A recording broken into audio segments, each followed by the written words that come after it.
Hi friends, ఈ విశ్వంలో మనకు కనిపించే నక్షత్రాలు గ్రహాలు కేవలం 5% మాత్రమే. మిగిలిన 95% ఏంటో ఎవరికి తెలియదు. దాన్నే శాస్త్రవేత్తలు డార్క్ మ్యాటర్ అని పిలుస్తారు.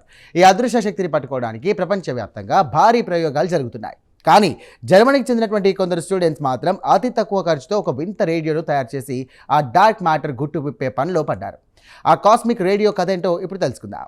ఈ ప్రయోగాన్ని జర్మనీలోని యూనివర్సిటీ ఆఫ్ హాంబర్గ్కు చెందినటువంటి అండర్ గ్రాడ్యుయేట్ విద్యార్థుల బృందం నిర్వహించింది. అగిత్ అగుమూస్ మరియు నబిల్ సలామా నేతృత్వంలోని ఈ బృందం వర్సిటీ ఇచ్చినటువంటి చిన్న గ్రాంట్తో ఈ ప్రాజెక్టును పూర్తి చేశారు. వీరి పరిశోధన వివరాలు ప్రతిష్టాత్మక జేసీఏపీ జర్నల్లో ప్రచురితమయ్యాయి. అసలు ఈ డార్క్ మ్యాటర్ని ఎలా పట్టుకున్నారంటే, దీనికోసం విద్యార్థులు యాక్సియన్లు అనే పార్టికల్స్ను వెతికారు. ఇవి మన చుట్టూ ప్రతి చోట ఉంటాయని నమ్ముతారు. విద్యార్థులు తయారు చేసినటువంటి పరికరం ఒక చిన్న రేడియో లాంటిది. అది గాల్లోని తరంగాలను కాకుండా డార్క్ మ్యాటర్ నుండి వచ్చే అత్యంత సూక్ష్మమైనటువంటి సంకేతాలను పట్టుకోవడానికి ప్రయత్నిస్తుంది. అందుకే దీన్ని శాస్త్రవేత్తలు క్యావిటీ డిటెక్టర్ అంటూ కూడా పిలుస్తారు. భారీ ప్రయోగాల్లో ఉండే క్లిష్టమైనటువంటి యంత్రాలను పక్కన పెట్టి కేవలం వాటిలోని ముఖ్యమైనటువంటి భాగాలను మాత్రమే వాడుతూ వీరు ఈ చిన్న సెటప్ను నిర్మించారు. గెలాక్సీలోని ప్రతి చోట డార్క్ మ్యాటర్ ఉంటుంది కాబట్టి ఎక్కడ ప్రయోగం చేసినా ఫలితం ఉంటుందని ఈ విద్యార్థులు నిరూపించారు.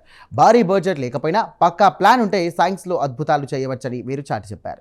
ఈ ప్రయోగంలో వారికి డార్క్ మ్యాటర్ సంకేతాలు దొరకలేదు, కానీ ఇది కూడా ఒక విజయమేనంటూ కూడా శాస్త్రవేత్తలు అంటున్నారు. ఎందుకంటే ఏ చోట్ల డార్క్ మ్యాటర్ ఉండదు అనే ఆ విషయాన్ని కూడా వీరు పక్కాగా తేల్చేశారు కాబట్టి దీనివల్ల భవిష్యత్తులో ఇతర శాస్త్రవేత్తలకు ఎక్కడ వెతకూడదో అర్థమవుతుంది. అంటే వీరు అనవసరమైనటువంటి మార్గాలను మూసేసి అసలైన మార్గం వైపు సైన్స్ ప్రయాణాన్ని మళ్లించారన్నమాట.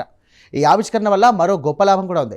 ఒకప్పుడు శాస్త్రవేత్తలకే అసాధ్యం అనుకున్నటువంటి ఆ ప్రయోగాన్ని ఇప్పుడు స్టూడెంట్స్ తమ కాలేజీ ల్యాబ్లోనే చేసేంత సులభంగా మార్చేశారు. భవిష్యత్తులో ఈ కాస్మిక్ రేడియోలు ప్రతి కాలేజీ ల్యాబ్లోనే ఉండే అవకాశం ఉందని నిపుణులు ఆశాభావం వ్యక్తం చేస్తున్నారు. ఇది యువ శాస్త్రవేత్తల్లో సరికొత్త ఉత్సాహాన్ని నింపుతోంది. చూసారుగా, విశ్వ రహస్యాలను కూడా ఛేదించడానికి కావాల్సింది కేవలం భారీ యంత్రాలు మాత్రమే కాదు, ఆలోచించే మెదడు ఉంటే చాలు. హంబర్గ్ విద్యార్థులు తయారు చేసినటువంటి ఈ చిన్ని రేడియో రేపు అంతరిక్షంలోని అతిపెద్ద రహస్యాన్ని విప్పుతుందేమో వేచి చూడాలి. ఈ ప్రత్యేక కథనంపై మీ అభిప్రాయాలను కామెంట్ ద్వారా తెలియజేయండి. వీడియో నచ్చితే కనుక లైక్ చేయండి, వెంటనే మా ఛానల్ను సబ్స్క్రైబ్ చేయండి. Thank you.